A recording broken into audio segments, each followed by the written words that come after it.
Mbak, sudah lupa ya. Apa yang lain mungkin? Hak asasi manusia.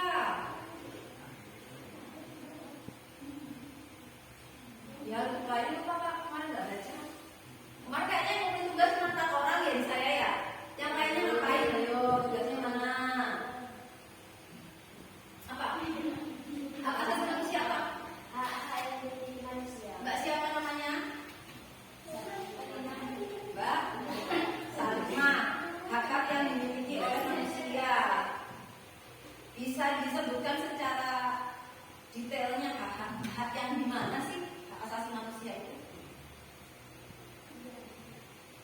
Haknya sejak kapan? Sejak lahir. Sejak lahir sampai kapan? Sampai mati. Sampai meninggal. Ya. Oke, mungkin masih ingat juga kira-kira salah satu contoh hak asasi manusia yang ada atau yang diatur di dalam undang-undang itu apa? Satu aja. Saya pengen dengar.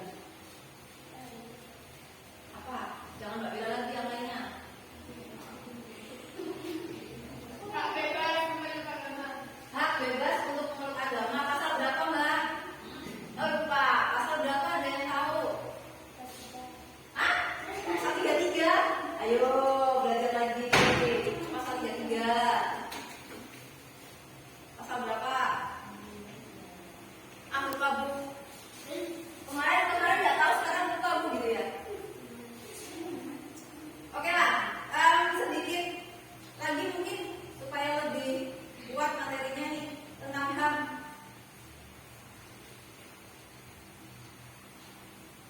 Ada lagi mungkin yang tahu contoh HAM yang ada di dalam Undang-Undang Dasar Negara Republik Indonesia tahun 1945. Kalau tadi disebutkan hak untuk memeluk agama. Hak yang lainnya satu lagi coba. Saya mau tahu. Mbak Nisa mungkin ketua kelasnya nih. Apa? Hah? Contoh hak asasi manusia yang tercantum di dalam Undang-Undang Dasar Negara Republik Indonesia tahun 1945. Tadi kan sudah disebutkan sama Mbak siapa? Tadi saya lupa lagi. Tidak sepenuhnya. Siapa? Ya. Mbak Ria. Terus itu kan salah satunya adalah hak memeluk agama.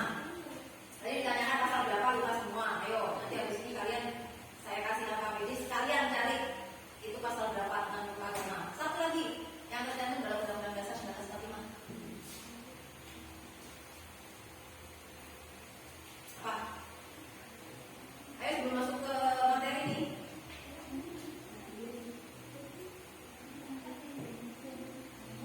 Ya, hak hidup. Hak hidup itu hak hidup yang gimana?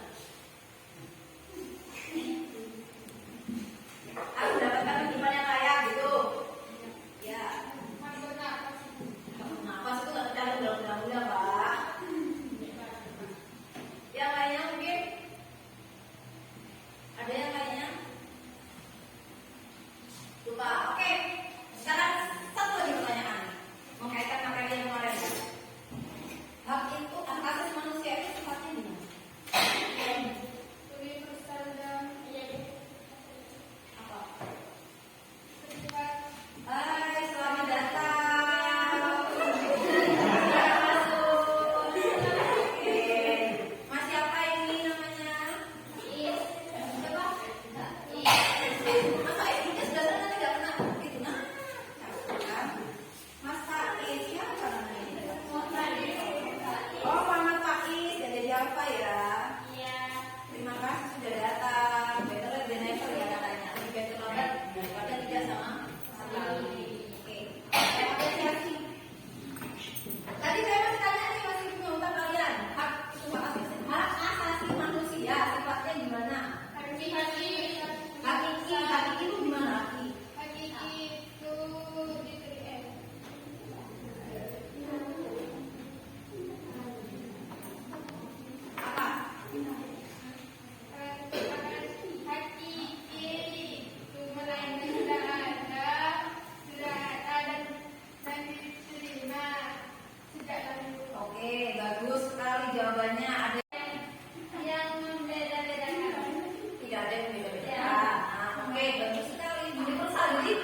keamanan pun juga sudah akan dijaga di hak asasi manusianya.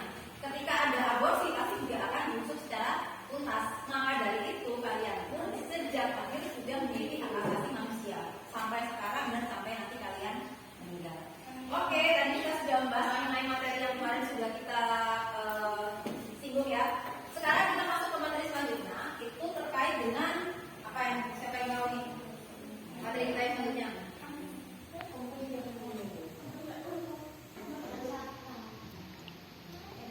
Oke, karena ini listriknya mati ya. Tadi sudah saya bagikan materi di awal di grup kelas. Kalian bisa simak materinya itu di materi pembelajaran yang saya PowerPoint. Oke? Bisa dibuka materi PowerPoint-nya? Silakan kalian simak. Itu materi di PowerPoint itu ada tentang, sebentar saya tuliskan dulu ya, karena memang malam dulu. Jadi di sini saya mau menyampaikan tujuan pembelajaran dulu. Bisa dulu ya?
Materi kita kali ini tentang kasus pelanggaran HAM beserta dengan upaya penegakan HAM-nya ya. Nah, kasus pelanggaran HAM ini kita mulai materinya. Jadi saya akan memberikan contoh gambar yang ada di PowerPoint saya dulu ya, di presentasi saya. Nah, sebelumnya saya ingin menyampaikan dulu tujuan pembelajaran yang ingin dicapai setelah kita melaksanakan pembelajaran ini, setelah kita mempelajari tentang kasus-kasus pelanggaran HAM ini. Jadi tujuan pembelajarannya yang pertama adalah menganalisis kasus pelanggaran HAM dalam perspektif Pancasila. Kemudian menganalisis upaya penegakan HAM itu sendiri juga dalam perspektif Pancasila. Yang ketiga, mempresentasikan hasil analisis kasus pelanggaran HAM dalam perspektif Pancasila. Dan yang terakhir, menyaji hasil analisis kasus pelanggaran HAM dalam perspektif Pancasila. Jadi karena itu sebenarnya ada di PowerPoint yang sudah saya share ke kalian di grup kelas. Cuma perlu saya sampaikan juga di sini ya supaya lebih jelas gitu. Nah, oke, kita lanjut aja ke materinya. Jadi di situ kalian bisa buka di slide yang ada gambar tentang ini. Coba slide ini buka, bisa? Oke. Setelah tujuan pembelajaran kalian buka, di situ ada gambar. Silakan kalian lihat gambarnya.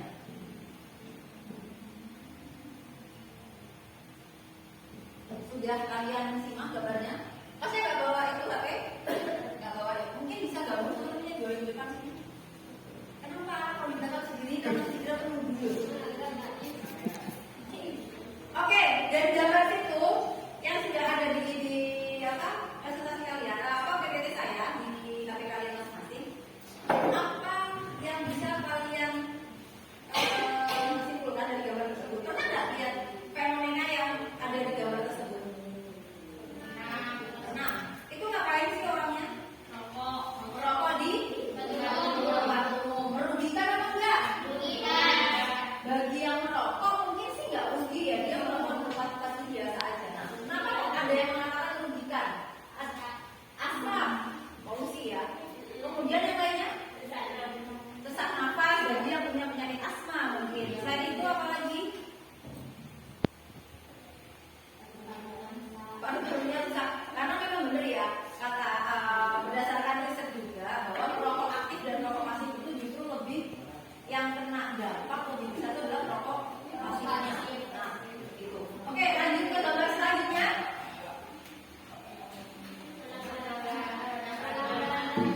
Mungkin kita lebih familiar dengan sebutan bullying ya, tapi kita dari bahasa Indonesia sendiri kurang familiar. Akhirnya orang lebih sering dengarnya, oh itu pas bullying, ketika ada anak yang mungkin diolok-olok di kelas, kemudian dia mungkin mendapatkan kekerasan fisik yang niatnya bercandaan, akhirnya dikatakan sebagai tindakan bullying. Nah, bullying itu apa? Bahasa Indonesianya itu adalah tindakan perundungan. Jadi mungkin sekedar wawasan baru buat kalian bahwa bullying itu kalau bahasa Indonesia adalah perundungan.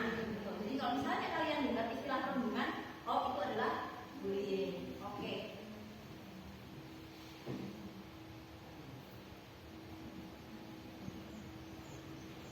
Ada kasus pelanggaran di teman-teman juga. Nah, di situ ada video.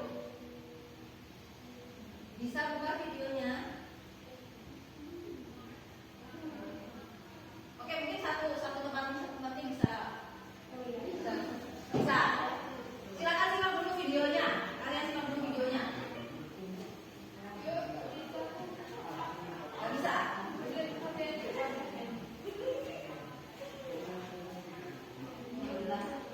Bisa.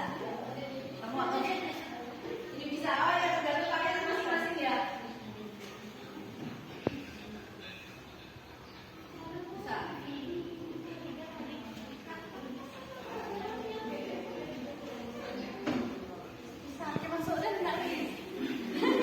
Kenapa? Ada apa dengan berita tersebut? Penyekapan. Oke, kasus penyekapan.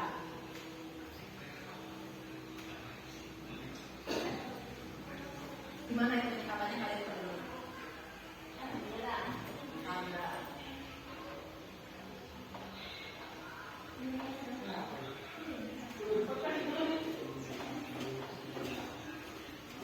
Intinya udah dapet ya? Ya, Bu. Sebelumnya pernah tahu nggak berita itu?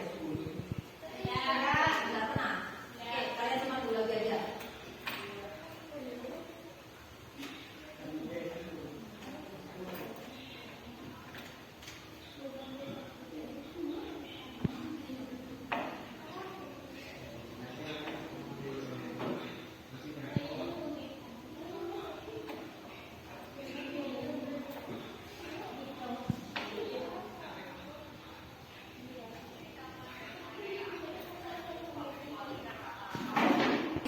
Sudah dulu, sudah ya?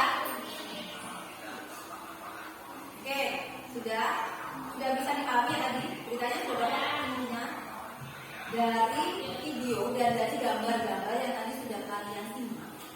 Mungkin ada pertanyaan yang masih mengganjal terkait dengan apa ini. Sebelum saya bagikan LKPD, sebelum saya bagikan lembar kerja kalian, ada yang punya pertanyaan?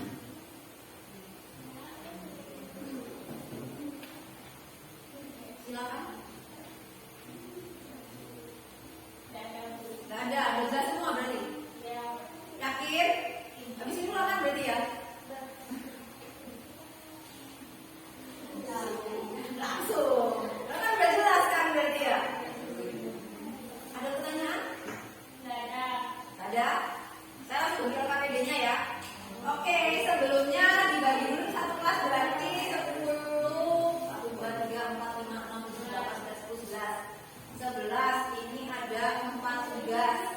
Berarti saya bagi ada yang 2 orang sama ada yang 3 orang. Nah, nih silakan membagi diri. Saya bagi aja ya. Oke, saya bagi aja nanti. Diri sendiri. Ini sendiri. Oke, ini ya. Nah, jadi sama ini.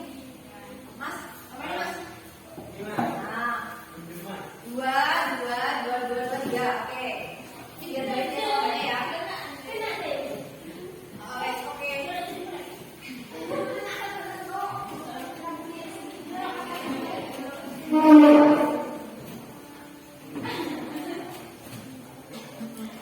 Untuk LKPD-nya, nah nih.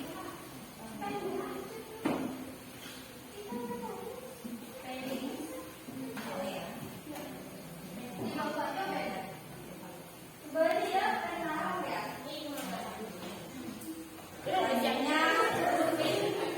Yang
Sudah? Belum? Ya.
Dikumpulkannya setelah kalian presentasi nanti saya kasih sebagai tanda kalau sudah dikoreksi.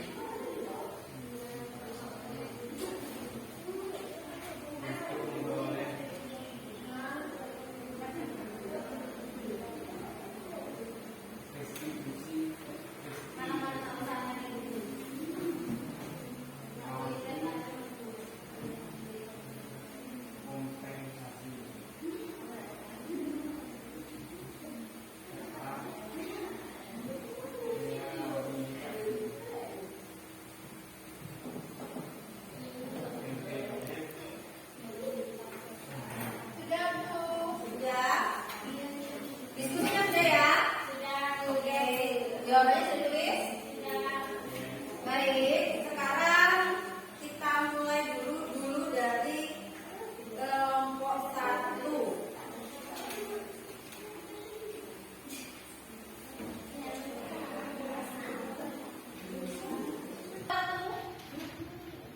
Perwakilannya bacakan soalnya, kemudian langsung bisa sampaikan jawabannya.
Tadi kasusnya terdapat di dalam gambar ya, yang tadi sudah kalian simak bareng-bareng di PowerPoint. Silakan. Jawabannya Mas. Hasil analisa hasil diskusi dari kelompok 1. Disebabkan seorang corona dihukum beberapa tahun, sedangkan seseorang yang mencuri sandal jepit dihukum selama 5 tahun. Hal ini menunjukkan tidak adanya keadilan di negara Indonesia. Hal ini menunjukkan adanya ketidakadilan di mana hukum menilai seseorang berdasarkan golongan. Oke, silakan dulu. Sebentar. Tadi soalnya kan ini ya? Ini kan? Oh iya. Oke. Siap. Benar-benar. Terima kasih. Ada yang mau menanggapi mungkin? Ada yang memberikan tanggapan? Listriknya mati Mas, makanya panas ya. Kalau jaketnya dilepas aja. Listriknya mati ya. Iya, Bu. Ada yang memberikan tanggapan mungkin dari temannya? Ada jelas, Bu. Sudah jelas. Apa jelasnya coba?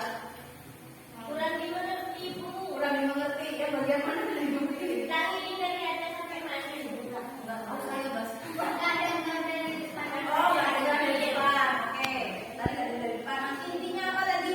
Mbak siapa lagi? Pak Dada. Mbak Farida. Supaya dengar temennya. Ayo. Dan buku dia.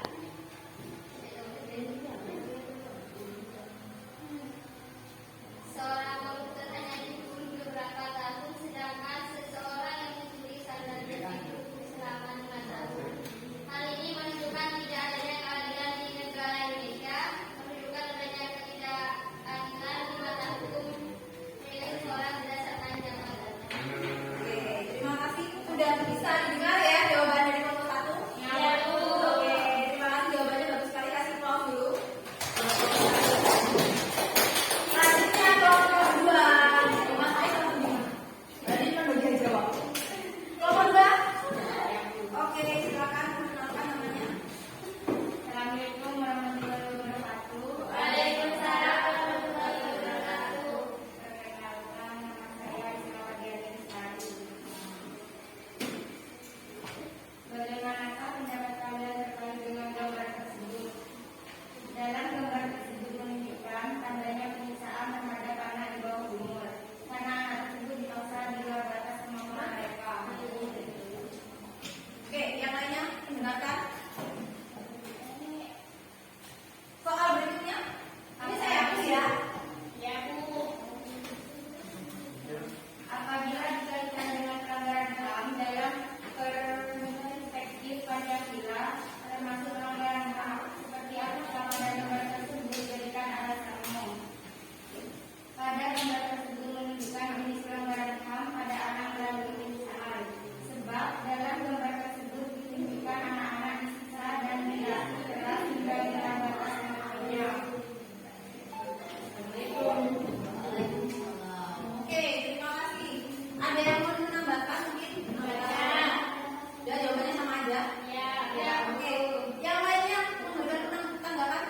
Jadi tadi di soal RKPD yang nomor 2 itu ada gambar anak ada yang sudah kalian lihat ya, itu ada anak masih di bawah umur, mungkin bisa dikatakan balita.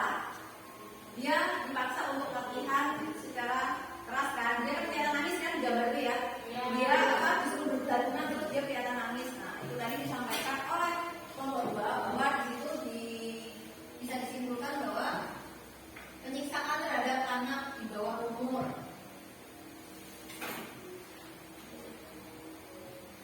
Terus yang kedua tadi apa Mbak jawabannya Mbak? Jawabannya tadi apa? Pelanggaran HAM pada anak melalui penyiksaan.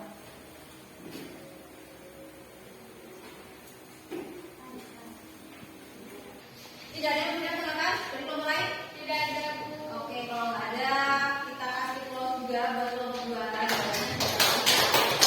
Selanjutnya kelompok 3. Yang kedua, Bu. Harus band. Ya, Bu. Karena namanya dua. Oke, ini menggunakan asas keadilan ya. Jadi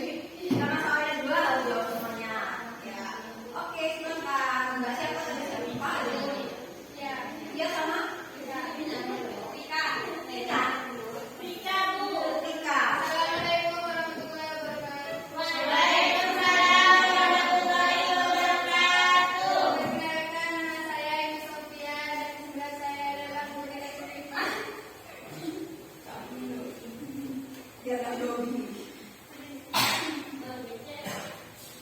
Dengan banyaknya kasus pelanggaran HAM yang marak terjadi pada saat ini, maka diperlukan suatu upaya negara terhadap HAM agar kejadian-kejadian yang berbau pelanggaran terhadap HAM tidak lagi terjadi di lingkungan sekitar kita. Apabila dikaitkan dengan benar tersebut sebagai seorang industri, apa yang dapat kamu berikan terhadap jenis pelanggaran HAM tersebut agar kejadian tersebut tidak lagi terulang? Mendukung dan ikut serta dalam setiap upaya yang dilakukan pemerintah dan masyarakat untuk memberikan bantuan kemanusiaan, mendukung upaya terwujudnya jaminan restitusi, kompensasi dan rehabilitasi bagi para korban. Yang lainnya gimana? Sudah jelas? Ya Bu, Sudah benar. ya, Beneran loh, nanti kalau sudah beneran habis ini kita tangan loh. ya Bu. Oke, bisa dilihat tadi lah jawabannya gimana? Intinya aja, saya tulis di sini.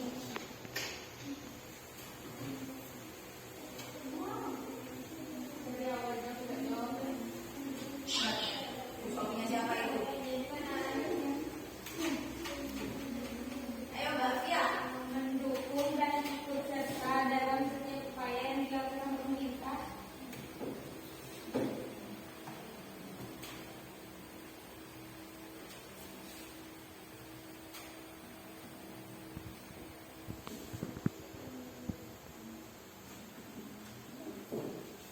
Dalam penegakan HAM ya.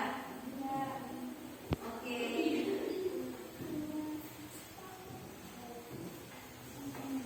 Ada yang menambahkan penegakan HAM-nya itu seperti apa? Bentuk realnya, bentuk konkretnya. Contohnya, mungkin nggak usah mikir jauh-jauh. Kalian sebagai siswa tiba-tiba melihat ada teman kalian dibunuh. Kira-kira yang kalian lakukan pertama apa? Membelanya gimana?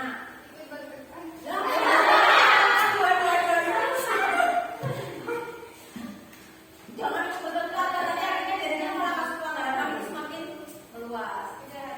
Iya, semakin luas. Ayo apa? Upayanya apa? Nah, Mbak siapa namanya? Mbak Nuri tadi. Jadi paling tidak misalnya yang pertama adalah mengurai dulu kondisinya gimana nih? Mengurai. Baru habis itu yang dilakukan selanjutnya apa? Menasehati. Kalau menasehati nggak bisa? Berkembang lagi. Kalau menasehati nggak bisa? Biarin aja. Nah, kalau itu kejadian di sekolah, kira-kira yang kalian lakukan pertama apa? Iya, itu ambilnya tuh ngapain? Kita harus memisah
disertai dengan kronologi kejadiannya.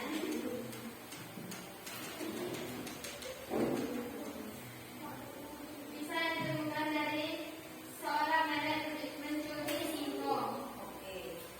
yang mendapatkan sanksi hukuman 2,5 tahun penjara atau denda sebesar 1 juta rupiah atas dasar tuntutan dari sebuah perusahaan karena mencuri singkong.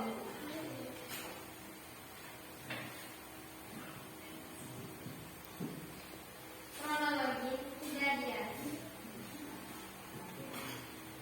Di ruang sidang pengadilan hukum, Hakim Marzuki duduk tercengung menyimak tuntutan jaksa PU terhadap seorang nenek yang mencuri singkong.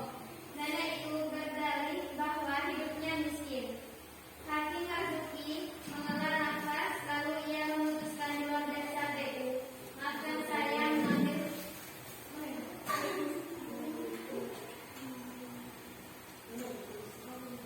maka saya telah memutus ini.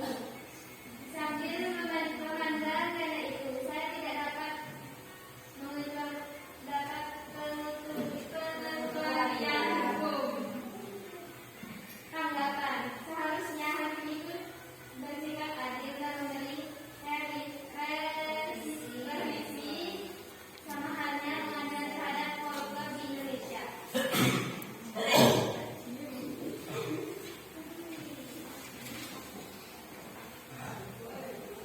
Oke, tadinya 2. Tentukan jenis pelanggaran hak asasi manusia apa saja yang telah dilakukan peserta, berikan penjelasannya. Kemudian kaitkan dengan hak-hak apa saja yang dimiliki oleh orang tersebut sesuai dengan UU Nomor 39 Tahun 1999 tentang hak asasi manusia. Jawab: pelanggaran hak karya atau pelanggaran hak karyawan untuk beribadah berkaitan dengan hak beragama. Penjelasan: seharusnya karyawan tersebut memiliki hak untuk melaksanakan ibadah dan bertakwa kepada Tuhan merupakan hak dasar manusia yang dijamin oleh Pancasila, Konstitusi NKRI yaitu UUD 1945. Hal ini diatur dalam beberapa pasal peraturan perundang-undangan yang berlaku di NKRI yaitu UUD 1945 dalam pasal 28 ayat 1 UUD 1945. 2. UUD Nomor 39 Tahun 1999 tentang hak asasi manusia pasal 4 UU Hak Asasi Manusia. oke. Tadinya Apabila kamu menjadi korban dari pelanggaran hak asasi manusia tersebut, apa yang akan kamu lakukan? Tuliskan pendapatmu secara jelas dan tepat. Saya adalah yang akan saya lakukan adalah meminta keadilan seadil-adilnya, sebagaimana dengan hukuman yang memang ada dan tercantum di dalam UUD 1945. oke.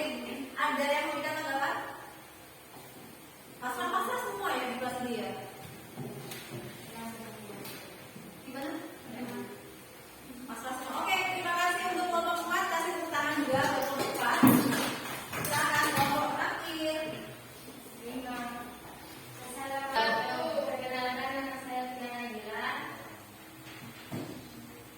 Apabila kamu sebagai pemerintah Indonesia terdapat kasus tersebut, maka upaya apa yang dapat kamu lakukan dalam melindungi segala korban negara terhadap kasus pelanggaran HAM? Berikan alasannya. Yaitu seperti dibuatkannya lembaga-lembaga perlindungan HAM di Indonesia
ambil contoh tadi apa ya?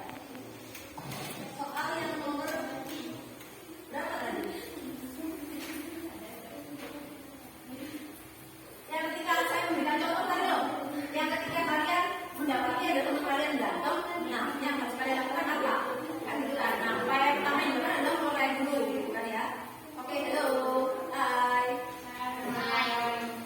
Nah, baiklah. Nah, selanjutnya di dalam tindakan HAM pasti ada tantangan dan hambatannya. Tantangan dan hambatannya itu adalah menjadi PR buat pemerintah sekaligus kita bagaimana caranya tetap bisa menegakkan hak asasi manusia walaupun tantangannya cukup berat. Karena apa? Karena hak asasi manusia itu adalah hak yang memang harus kita jaga, yang harus kita, yang sudah menjadi hak kita, yang menjadi milik kita dan tidak boleh diganggu oleh siapapun di dunia ini. Tantangannya apa? Di sini ada rumahnya instrumen HAM, ada rumahnya kualitas mental penegak hukum. Mungkin instrumen HAM-nya ini sudah ada, akan tetapi pemahaman tentang HAM bagi warga negaranya masih kurang.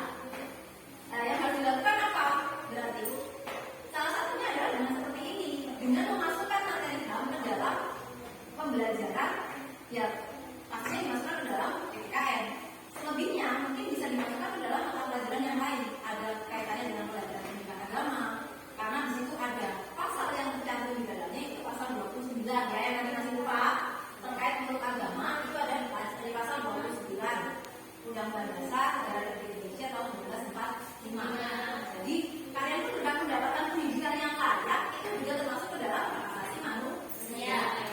Lanjut ke soal 4 tadi sudah disampaikan ya, kaitannya sama yang ini nomor 3.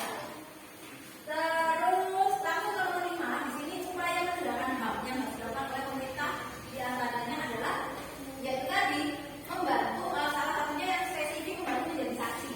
Tapi yang paling utama yang dilakukan oleh pemerintah itu adalah membuat lembaga perlindungan HAM dan membuat instrumen HAM. Apa aja sih? Mungkin yang bisa kalian tahu salah satu aja saya kasih contoh tentang undang-undang kaitannya dengan HAM itu undang-undang nomor 26 tahun 2000. Itu terkait dengan HAM ya. Terus selanjutnya ada lagi sebentar. Undang-undang nomor 39 tahun 1999 itu juga terkait tentang HAM. Kalau yang tadi 20 undang-undang nomor 26 tahun 2000 itu kaitannya tentang pengadilan HAM. Jadi instrumennya bisa dikatakan sebagai selain instrumen pelanggaran HAM juga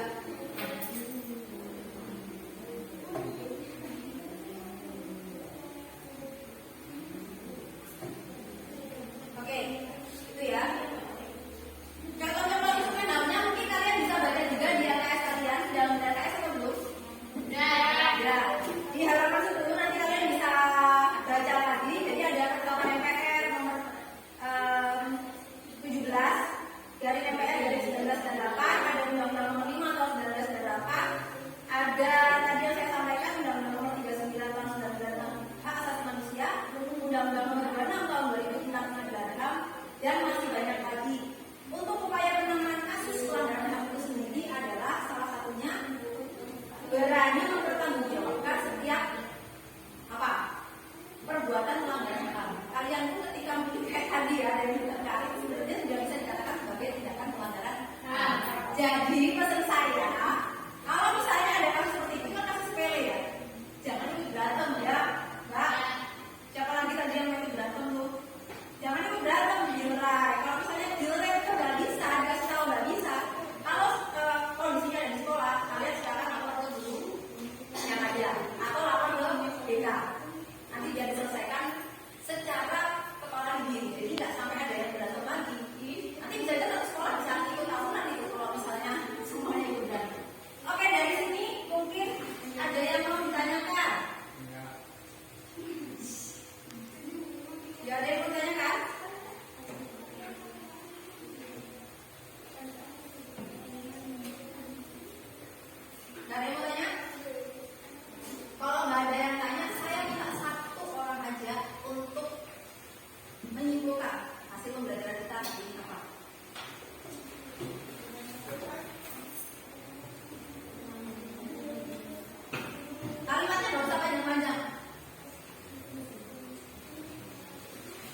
Mbak, bisa menyimpulkan? Yang bisa disimpulkan dari pembelajaran kita hari ini apa?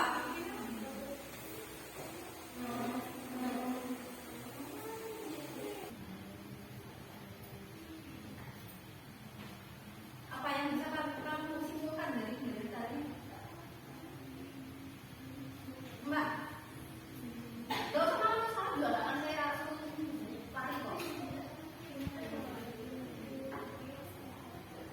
Evaluasi aja yuk, evaluasi yuk. Ayo, satu, menyimpulkan.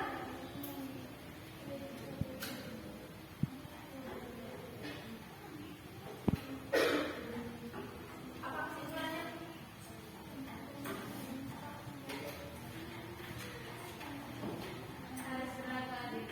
Gimana? Diperhatikan beda. Yang berantem, Mbak. Nih, gimana nih? Kesimpulannya apa belajar kita hari ini apa? Terus apa? Harus berlaku adil dalam hal apapun. Nah, maksudnya di sini adalah menjaga hak asasi manusia itu kan. Oke, yang lain menambahkan yang bisa dilakukan. Oke, berlaku adil tidak semena-mena. Terus apa lagi yang bisa kalian simpulkan dari pembelajaran kita hari ini? Terkait dengan kasus pelanggaran HAM. Intinya dalam upaya penegakannya berarti kita harus adil, nggak boleh semena-mena. Dan yang paling penting adalah perlunya apa? Supaya kita bisa menegakkan HAM itu yang paling penting apa? Perlunya sikap toleransi. Nah, tahunnya kalian belajar toleransi dari mana? Dari ini dulu.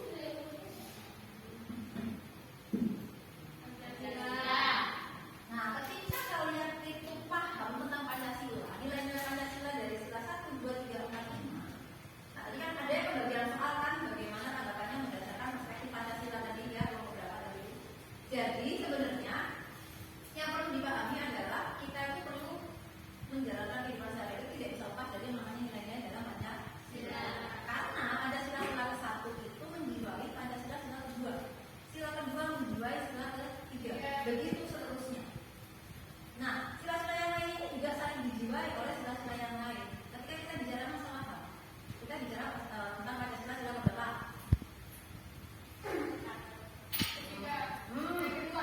Sila ke-2 tentang kemanusiaan. Nah, ketika kita bicara masalah kemanusiaan, otomatis kita lebih baik larinya dari mana?